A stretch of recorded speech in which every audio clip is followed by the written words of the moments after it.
Welcome to Staying Connected, a podcast where I talk to people about their stories with VEDS, Marfan, Loeys-Dietz, and related vascular and aortic connective tissue conditions.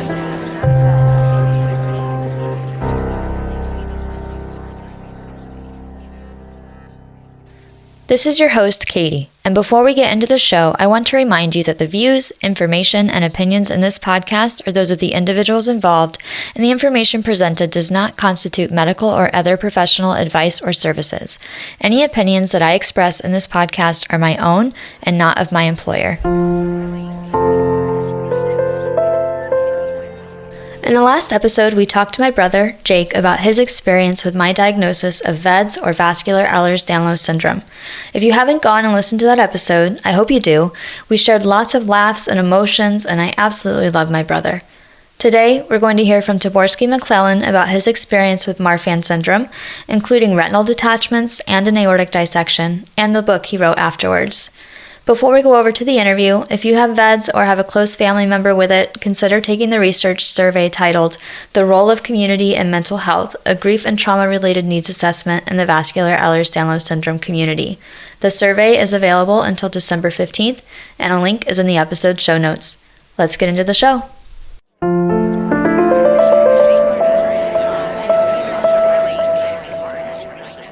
Hey, Taborski, thank you so much for coming onto the show to share your story with Marfan syndrome with the listeners. You want to go ahead and introduce yourself to those who don't know you?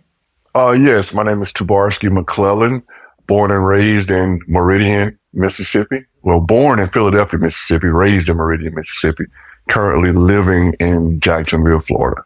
And when were you diagnosed with Marfan syndrome? I was diagnosed with Marfan syndrome roughly around that age between 12 and 13. So, how did that happen? So my elementary years of school, my vision was like super duper poor, and it just kept getting worse and worse.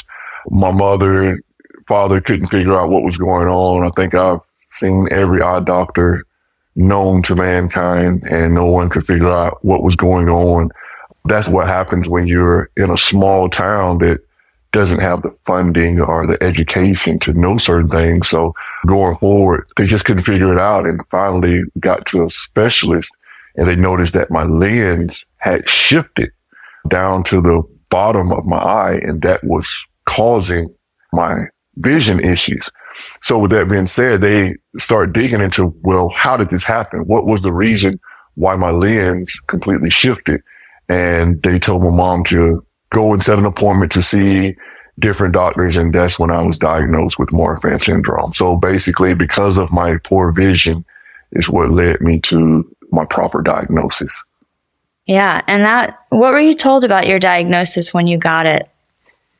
Well, it was a shocker. We never heard of anything called Marfan syndrome ever. Again, when you're in a small town, there's a lot of things that you just don't know. And we had no idea what it was. They started explaining it to my mom and myself, my father, and it was feel like a shocker. Like, what is this? And what's so amazing about it, though, is that when they started telling us about it, it just like opened up so many doors and rung so many bells, because my father is one of 16 siblings. It's 16 of them. And like right now, current today, it's only 6 of them left, including my father. And I'm going to say 90% of the ones that's deceased died from heart complications. And there was never a diagnosis or anything. It was just, oh, they had heart complications. This person died. Oh, it was heart complication, and another person died. So it was just a continuation of my aunts and uncles passing away from heart complication. And that's when they told us that Marfan syndrome was a hereditary disorder, and that opened up so many doors for the rest of my family. Yeah. Did your dad get tested? My dad just recently started dealing with Marfan at the age of 59 years old. Like, he just started dealing with it. He just had an actual heart transplant 3 weeks ago. Wow. Oh, I hope that went well. Yes, he's up and going again. So again, because of me being diagnosed correctly, it helped my whole family tree. That's wonderful. How did this diagnosis affect you at 12 years old? From a kid standpoint, it was kind of detrimental, so to say. Couldn't play any sports. I was a band member. I could do band, and that wasn't super exciting, but I guess the structural side of having Marfan's was kind of rough going through school. I wasn't the most popular. I wasn't the most handsome guy in the school, so to say, with my tall, skinny figure, my big glasses. So from a social standpoint, it was awful, honestly. Yeah. From a medical standpoint, I didn't go through a lot of, I guess I would say, like major issues. After I got my eyes corrected and had the surgery, the implant surgery in elementary, going to middle school, that was fine. And then after that, I didn't have any trouble until my senior year in high school. And that was due to my lungs collapsing. And I was in the 12th grade. But other than that, I didn't really have any problems except socially.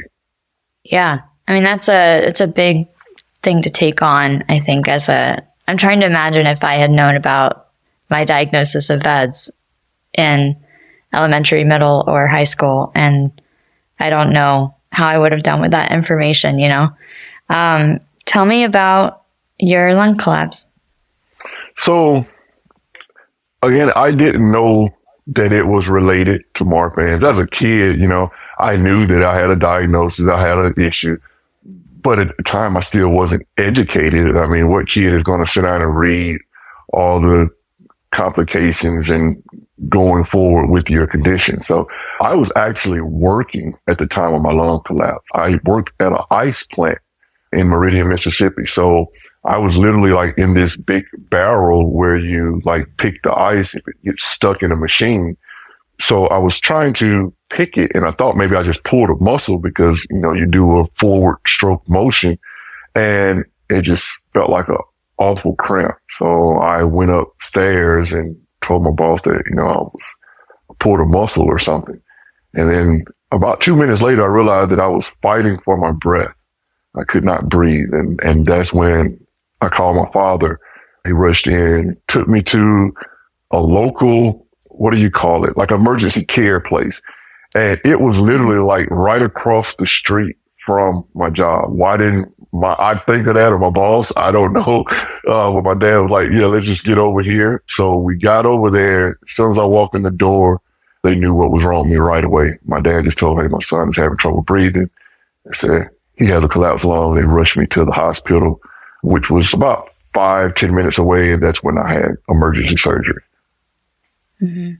I remember reading, so we're going to talk about your book a little later in this interview, but I remember reading your book and reading about this experience of a lung collapse and just being like so struck by that experience for you in the work environment and how, I mean, I think you worked through it for a while, right? I mean, yes, because you needed to unpack the truck and the boss thought you were faking or something. Yes, they thought that I was just wanting to leave early because that was the last truck.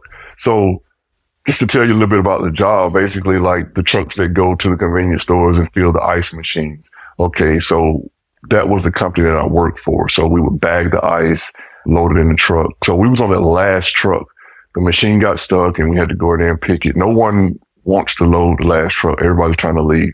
So they just figured that I was just trying to get out of loading the truck. So the first 10, 15 minutes, it wasn't acknowledged at all that I was really, really going through a medical issue. They just thought that I didn't want to load the truck, and which that was not the case at all. I was really, really in a lot of pain.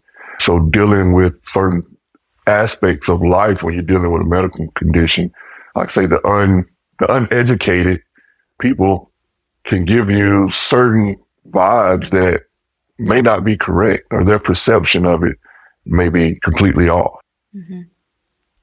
What was the experience like of the surgery as a teenage boy? That surgery was really, really painful from the beginning to the end. It was something new to me. Even though I had eye surgery, this was totally different. I felt like, kind of like, it's about to start. with the medical condition. That's when I had time to, read and start digging into what was really going on with me with Marfan. It was kind of a depressing moment, so to say, because I felt like this is what my life is about to turn into as an adult. Yeah, that's a hard emotion to. How long were you in the hospital? Was it like a week? Yeah, like a little bit over a week, yes. And they had these horrible tubes that hang out of your side, and like every time you move, even if you got to stretch your nose, it's like somebody's just like ripping your insides out. So imagine laying there for 3 or 4 days with this tube that's the size of a water hose hanging down the side of your bed into your chest. And it's just awful. And you better not cough. Oh my goodness. Yeah, that sounds painful. Yes. Really painful. So what happened next? So you're in the hospital. You're 17 or 18? Mm-hmm. I was 17. 17. Okay, so you're 17 and you had your lung collapse, you had your surgery, you're thinking about Marfan syndrome and what your life is going to be like, and in this really depressing moment. I'm guessing that must be your senior year of high school. Yes. So how did you take that and move forward with it, and where did you go after that? So this is actually pretty funny. Not to my mom, it wasn't, but so like right when I got out of the hospital, I don't know how many days it was to be exact, but it was the parade, the Christmas parade was coming up, and I was a band member. So I told my mom I wanted to do the Christmas parade. This is my last Christmas parade that I can be in. And she's like, absolutely not. You just got out of the hospital from a collapsed lung surgery. You're not playing a tuba in a marching parade. I was like, okay, ma'am, I won't play the tuba, but can I at least like walk in the Christmas parade with my band uniform if I don't play my tuba? And she was like, well, if you're just going to walk in the parade, like, yes, but you're not playing a tuba. So I convinced my band director to let me play the bass drum in the Christmas parade. And so my mom and my aunt, they were at the parade and they saw me coming down the street. They saw the band coming, like, oh my God, this boy is toting a bass drum on his chest and he just had a collapsed lung surgery. And my mom, when she saw me, she could have melted. But I told her, like, hey, you say I couldn't play a tuba. So I don't have a tuba. This is a drum. It's totally different. So at that point in my life, honestly, I started realizing that, do what you can. What you can't, don't worry about it. But substitute it for something. Don't just give up. Yeah. Yeah. I remember reading that in your book, and I remember thinking, like, man, that band director probably got an earful. Yes. Yes, he did. Because he denied me, honestly. He told me, like, no, we're not, you just got out of the hospital. I was like, look, just let me carry the drum, I just want to be with my band. It's my last year. He convinced me. I convinced him, and he made it happen. But my mom, she could have melted. It was hilarious. I'm so glad that turned out okay. Yes. Yes. So I know that you had a retinal detachment. You've had a couple of retinal detachments since then. How did those happen, and like when did that happen? So with my first retinal detachment, it was in my right eye. Again, I was actually at work when I realized what was going on. I was a truck driver at the time, and I just noticed my vision start to get blurry. And it was over a time period of, I'll say, like a week. It would just get a little bit worse and worse. And I finally got to a point where, like, something's wrong. I'm thinking maybe just my lens shifted again or something minor. And that's when they told me when I went in that I had a detached retina. That surgery went forward. I think it was in 2008 when I had that surgery. My vision didn't come back in my right eye. So I was legally blind in my right eye for quite some time, a couple of years. And, I thought that was it. And moving forward, I'm going to say about 5 years later, same thing happened in my left eye. My retina detached somehow. And that's when reality and depression set in really, really heavy. A young man, 20 something years old, like, I'm going blind. I'm going to be blind. You can only imagine the thought process of that, like being able to see all these years and you're going to be blind. I knew that when I had my surgery in my left eye, that it was over. So the weirdest thing happened to me, and it's always just a very emotional moment for me even now. So when I had my retinal detachment in my left eye, I came out of the hospital, came home. Of course, my eye was patched up. I couldn't see out of my right eye already.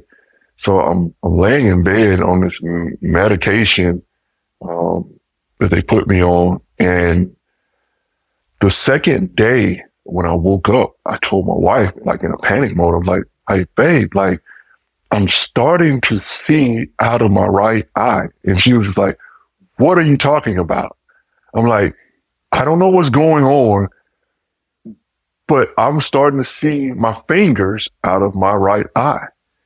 And she thought I was crazy, literally. Yeah. And about a course of another 48 hours, I could visually see clearly out of my right eye again. I hadn't seen out of that eye in 4 or 5 years, and I can see out of that eye. And that's what I use every day today now is my right eye. So literally when my left eye detached, I started seeing out of my right eye again. Can't even explain what's going on there. I talked to different doctors and specialists, and they said like it's something with the brain, that your brain recognizes certain things. And there's a lot of medical terms that they use that I wouldn't even try to repeat. I don't want to mess that up. But basically, like, your body recognizes something wrong with the other side and it kicks in to help. Almost like if something's wrong with your left arm, like you're typically stronger in your right arm, it's just something that the brain recognizes. And sometimes we can't even recognize it. And so that's what they told me happened. To me, it's a miracle, because you can only imagine thinking that you're going to be blind for the rest of your life, and something that you haven't used in 4 or 5 years, now that's your primary form of vision. That happened to me. It's incredible. Yes. So you can see, so your left eye after the retinal detachment and the surgery did not recover vision, but your right eye just miraculously started working. That's amazing. It's like they just had a conversation and say, hey, you know what? Let's trade places. Right. Like literally, like my eyes somewhere in the back of my head started communicating or something. I don't know, but I am so grateful for it. And it changed my perspective on life too. Like it can change, situations like that can change your perspective on a lot of things. Yeah. A lot of things. And make you realize what's really important in life and what's not. For sure. I know that you got hooked up with the Mayo Clinic in Jacksonville. At some point, you moved from, I think in your book, you talk about a couple moves between Mississippi and Jacksonville. Mm-hmm. And you are back at Jacksonville, and I'm just going to come right out with it. You had your aortic dissection 4 days before your planned aortic surgery. Yes. Right? Yes. Tell me about how all of this came about.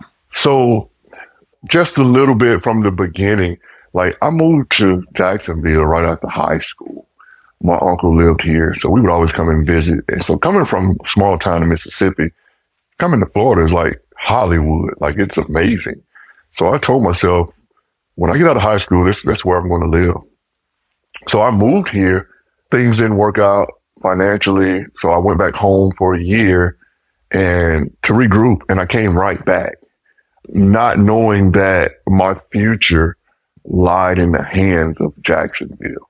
I don't want to down any city or down any medical facility or doctor or anything like that.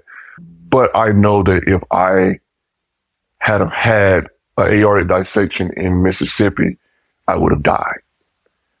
That's hands down. They're not equipped. Put it like this. The city that I grew up in, they don't even deliver babies. You have to go to the next city. So that tells you right there. So at any rate, the night on May 6th, 2016, when I had the aortic dissection, I was coming back from Mississippi. My aunt, the one that was with my mom at the Christmas parade that saw me with this drum, so rest her soul, she had a car accident and passed away. So we were coming back from her funeral, my wife and I and the kids. We were driving back from her funeral the night that I had the dissection. I unpacked the car, prepared to shower, to get ready for bed. And as I'm in the bed, I told my wife, something's happening. I'm cramping really bad. And within, I want to say 2 to 5 minutes, it's like something clicked in my head, like automatically. And I told myself and my wife, of course, that was sitting there, like, I just had a dissection. It's like, what made you think that? I was like, I don't know, but I know that my aortic is just dissected. Call 911. So she called 911. They rushed in. Luckily, they were like literally down the street. And what's so amazing about that, I'm a little all over the place, but just follow me here. What's so amazing about that, the rescue team that came to service the 911 call, they were already out and they were literally like 5 minutes from my house. The station is like about 15 minutes, 20 minutes from the house, but they were already out on the service call. So they were literally like within 3 to 5 minutes away. So when they got there, they asked me what was wrong. I was like, I don't want to be rude, but I don't have time to answer any questions. I just had an aortic dissection. He's like, well, how do you know this? I was like, look, just get me to the Mayo Clinic. And they told me that we passed at least 2 to 3 different hospitals. We have to take you to the first medical facility. I was like, no, you have to take me directly to the Mayo Clinic. And my wife told him, like, no, get him to the Mayo Clinic. I've already talked to his doctor. They're waiting on him. So they took us to the Mayo Clinic, which is about 45 minutes to an hour from my house. And of course, already with a dissection, that's very, very dangerous. But I knew something in my mind told me this is where you got to go. I was supposed to have this surgery on Friday, a preventative surgery. And all this took place on a Monday. So 4 days prior to me having a preventative surgery, I have an emergency surgery. So once we get to the hospital, of course, they confirmed, hey, yes, you've had a dissection. They started prepping me, getting me ready for this emergency surgery. And what's beautiful about this, the surgery room was already set up for a guy that was supposed to have a preventative surgery that Tuesday morning. So keep in mind, this is like kind of going into the middle of the night, early morning. But the surgery room was already set up for an aortic aneurysm surgery. So they were pretty much able to wheel me in, start my surgery. Hey, and I'm here today. The surgeon told me that if the hospital hadn't already been set up for that preventative surgery, the chances are I wouldn't have made it. They wouldn't have had time to get all the correct tools and things they need for that particular surgery prepared.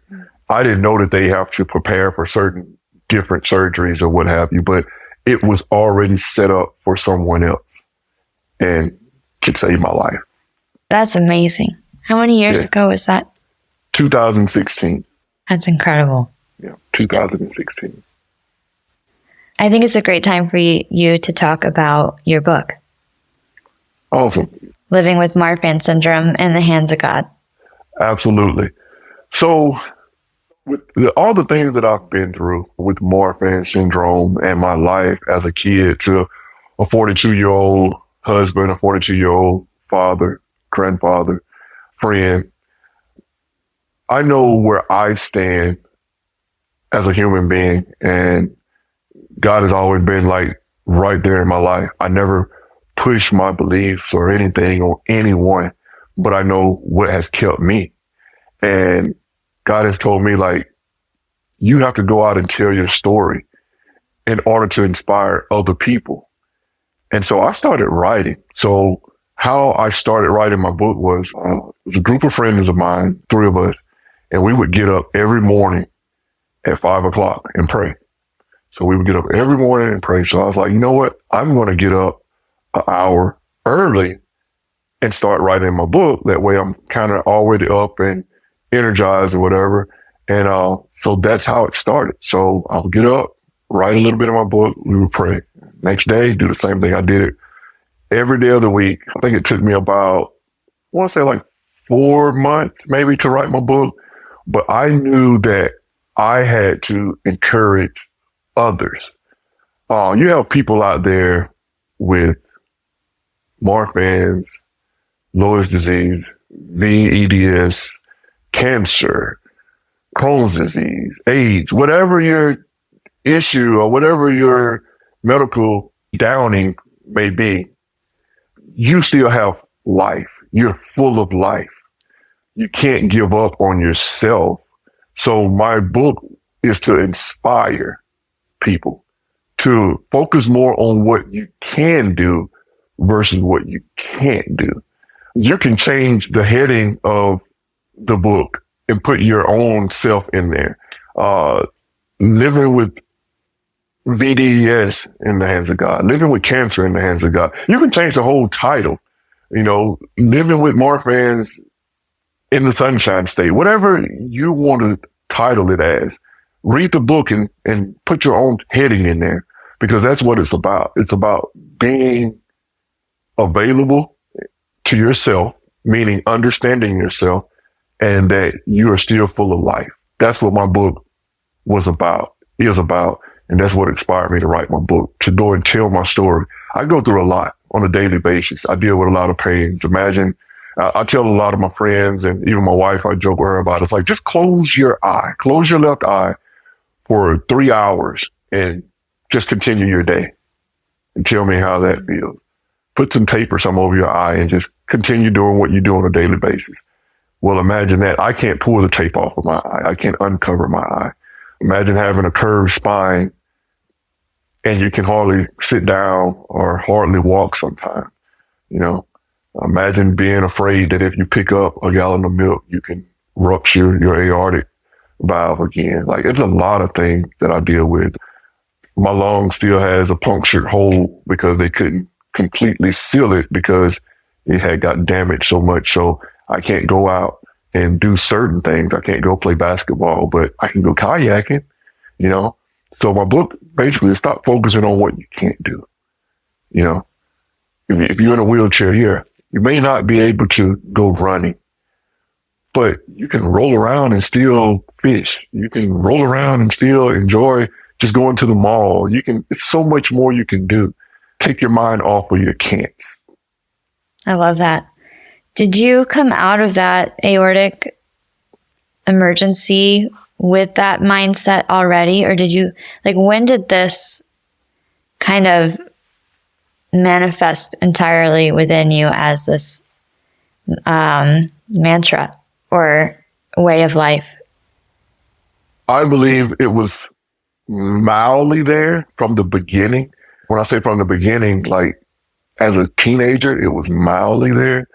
But when you know what's going on, when your doctor tell you, hey, we got to get you in here to get this surgery done, because if you have an aortic dissection, the chances are you will die. People don't live through that.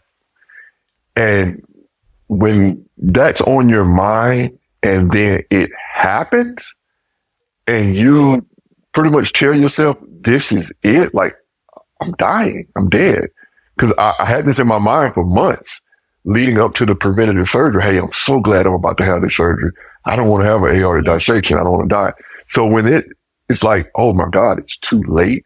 And then you make it out of that, your whole perspective of life changes. the whole view of what we call life changes. I'm a human still. I go through ups and downs, but for the most part, I realize I'm still here and I don't have to be. I'm still here and I could have been dead in 2016. I'm still here, so there has to be a purpose behind my life. And it made me value people more.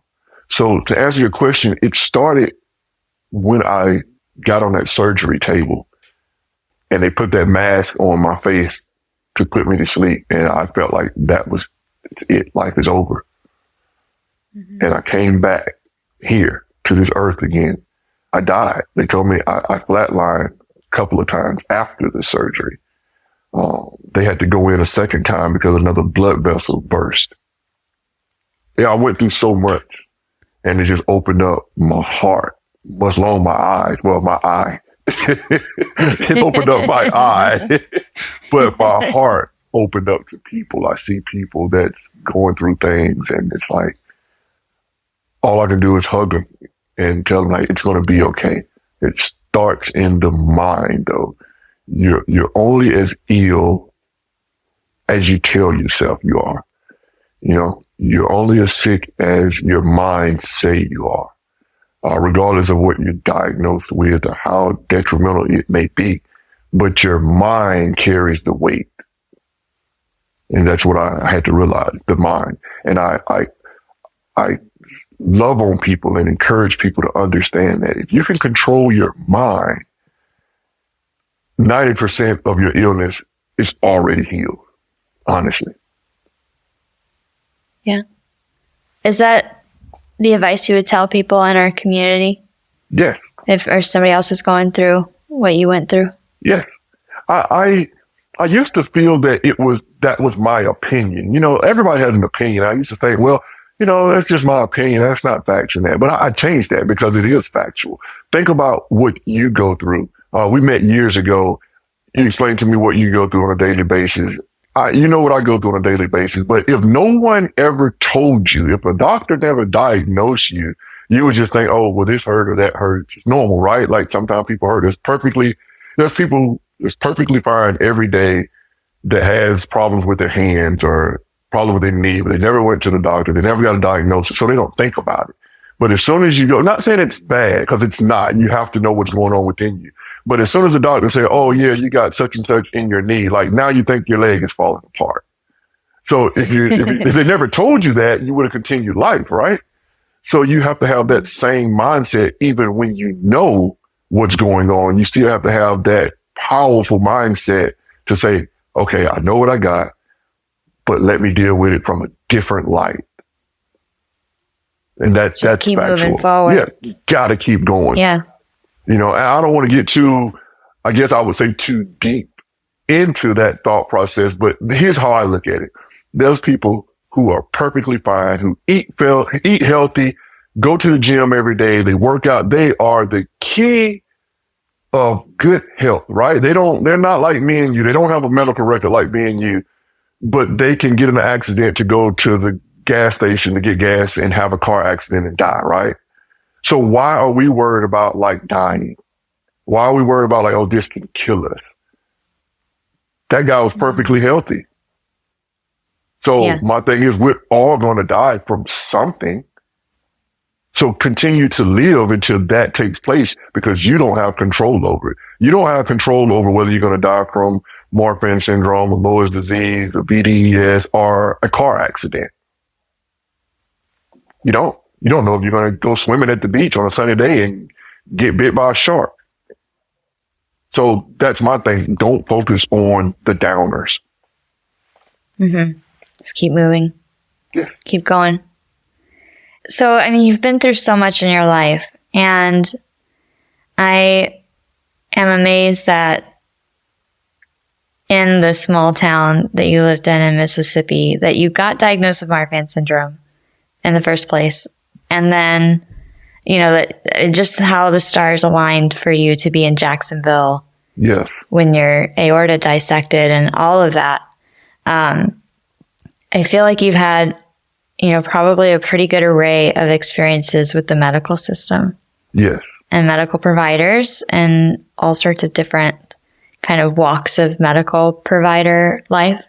Yeah. What advice would you give to medical professionals listening to the podcast, or what do you want more medical professionals to know about life with one of these conditions? I would say continue to study. It's called a practice, right? So continue to dig into it.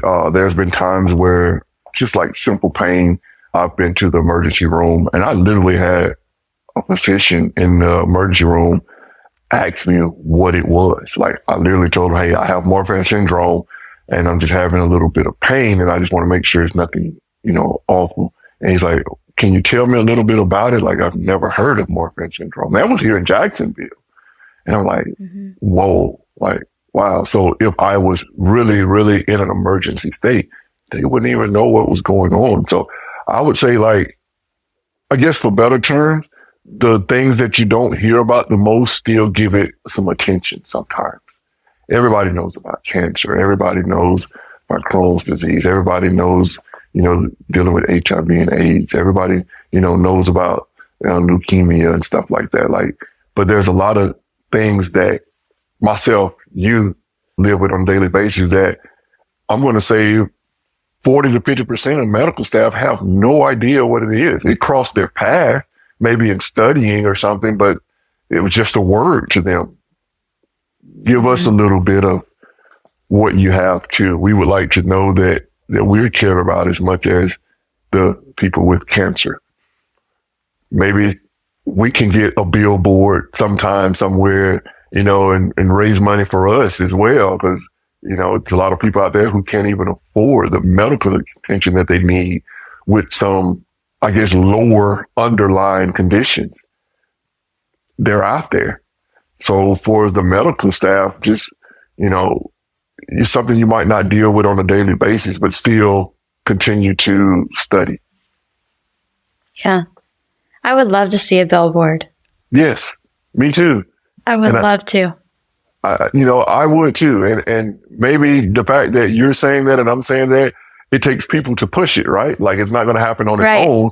So the question is, what are you going to do about it? And what am I going to do about it? Right. That's how do we go get a billboard now? My brain is going. How do we go get that done? I don't know if you remember in my book, like I was at the airport and I seen a sign that says, I don't remember exactly what it says, something, but it was from the Mayo Clinic. And I sat down at the corner of it and I had my wife take a picture of it. I don't remember the quote, but it's from the Mayo Clinic. And again, the Mayo Clinic is awesome as far as this. And that's another thing that I would tell individuals. Find out who specializes in what you have. Going to the doctor is just not the answer when you have something as detrimental as Marfan. It's just not, because it's so rare. So do your research.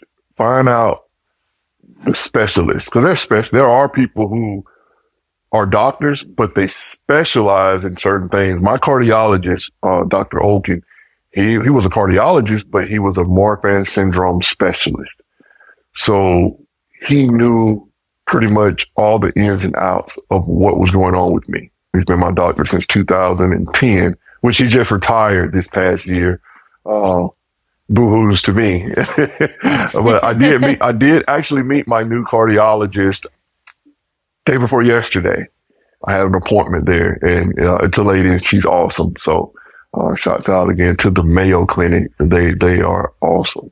So just for his medical staff and the individuals or the families, just do your homework, because this is your life at the end of the day, right? This is your patients at the end of the day, right? So do your homework.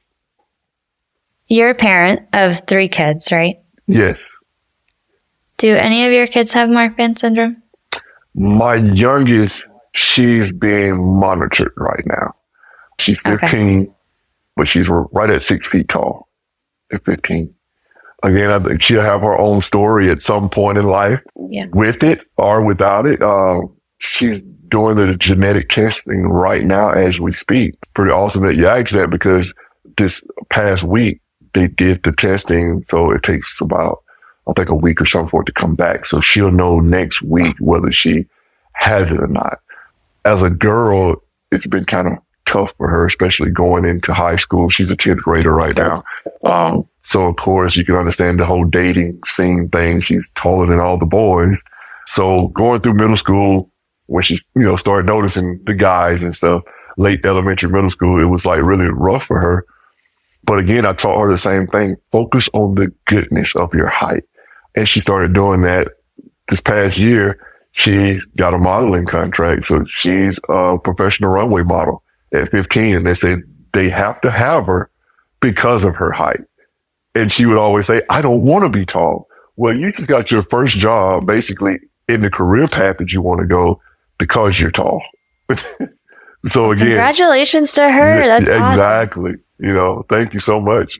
So it's good in Marfan too, right? You got to look at the good in whatever you may be dealing with. No, I don't want her to have it. It would be great if they said that she didn't. But at the end of the day, I want her to focus on the goodness and the things that she can control. Hey, it's genetic. And I think she wanted to beat me up a little bit like that. Why did I have to get what you got? But I mess with her all the time. I was like, well, because you got what I got, now you're a model. That doesn't happen every day. It's so great for her to have a close family member, like a father, that can relate in some ways, I think that's wonderful. When we were in Washington, D.C. together in 2020, right before the pandemic, yes, we walked around and talked to different, Congress people, representatives, in House of Representatives? Can't remember which one. We talked to a lot of people that day. It was great. And advocating for Marfan and VEDS and Loeys-Dietz. And one of the highlights of that trip for me was your connection with James. Yeah. And he made it into your book. Yeah.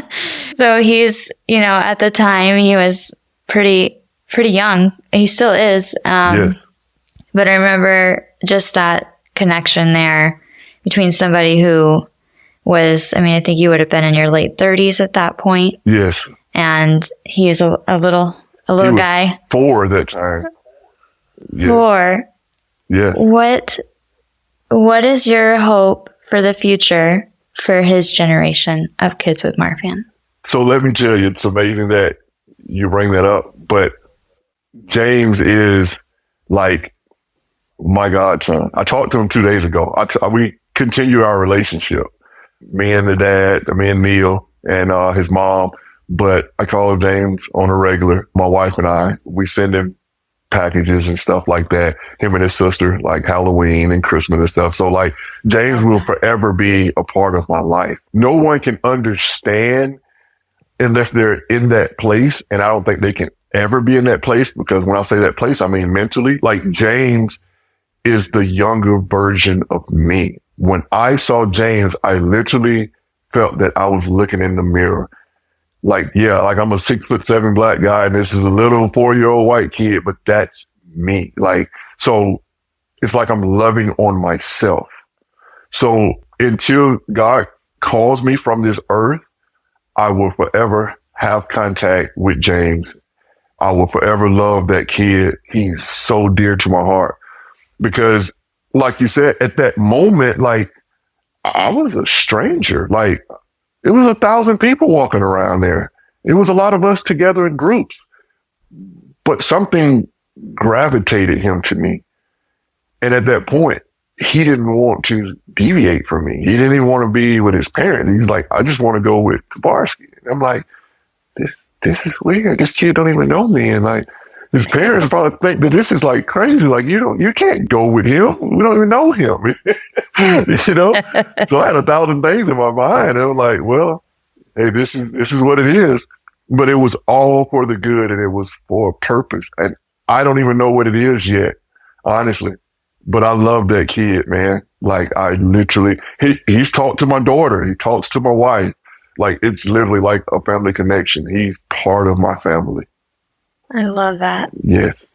Yes. So as far as your question, the future for kids James' age, technology is continually changing every day, every second, every minute.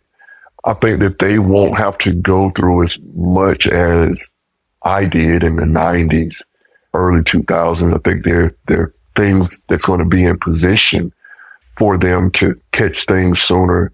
Because even with James, like at my time, you couldn't even detect Marfan until you were like in your teens, so to say. And now, like, he was 4 years old and he was able to recognize it. So again, because of evolution and things changing and progression taking place, I think that they will be fine. But again, it goes back to my original statement, even with the young kids, this is maybe for the parents, don't push that on them. Don't, constantly talk about their illness because it can become a mental thing. Even with my daughter, like, we don't really talk about it too much. When it's time to, we talk about certain things and we move on. But if it's just like anything else in life, if you surround your mind on whatever that is, that's what your life becomes. So allow the kids to be kids until that happens, whatever that may be, whether it's a retinal detachment, a lung detachment, Lord forbid, a aortic dissection or a spine issue or whatever, but let it be. Let them be who they are with, of course, the proper monitoring and everything, and let them grow up and be who they are until that happens. And nothing may ever happen, So just enjoy life until that, whatever that may be, ... happens. It brings to mind something that Jackie Fish said on this podcast a couple months ago. I think it was last season. So her son George has VEDS. And she was talking about this idea of parallel lives. So you live on this parallel life where everything is good. You're not dealing with any medical issues right now. Mm-hmm. You just keep on moving and you keep it out of your mind. And then when an event happens, things change for a while and you deal with that thing and it kind of sucks. You just deal with it until you can get back on the other track. Yep. It reminds me of that. That's exactly the path for that. That's exactly right. Like, I always use the term, whatever it looks like. I deal with life every day, whatever it looks like. I can't change it. I can't project what's going to happen. Like, so whatever it looks like today, that's what I'm going to embrace. Thank you so much for coming on and sharing your perspective with everybody. Absolutely. We want to pitch your book one more time before we go? The book is on Amazon. It's called Living with Marfan Syndrome in the Hands of God. Living with Marfan Syndrome in the Hands of God. Go get the book. Check it out. It may inspire you, whatever you're dealing with. Katie's saying, like, she read the book. I went through a lot. There's a lot of things that most people, you'll be amazed when you read the book that the guy that you're listening to, like, went through that. Even with working, I drove a truck for years with one eye. You can't even pass a physical like that. Go get the book. You'll say, like, this guy's crazy. I don't know how he did this stuff. But again, not pushing it on anybody, but I know God was with me. He protects me every day. So whatever protects you every day, I don't care what you believe in, just do that. The book is out there and it's to inspire everyone who's dealing with anything. Move forward. If you never take any advice from me, just continue to live life. It's beautiful. It's beautiful. Thank you so much, Taborski. Absolutely. For those listening, I will put a link to the book on Amazon in the episode show notes as well. Thank you so much. Thank you.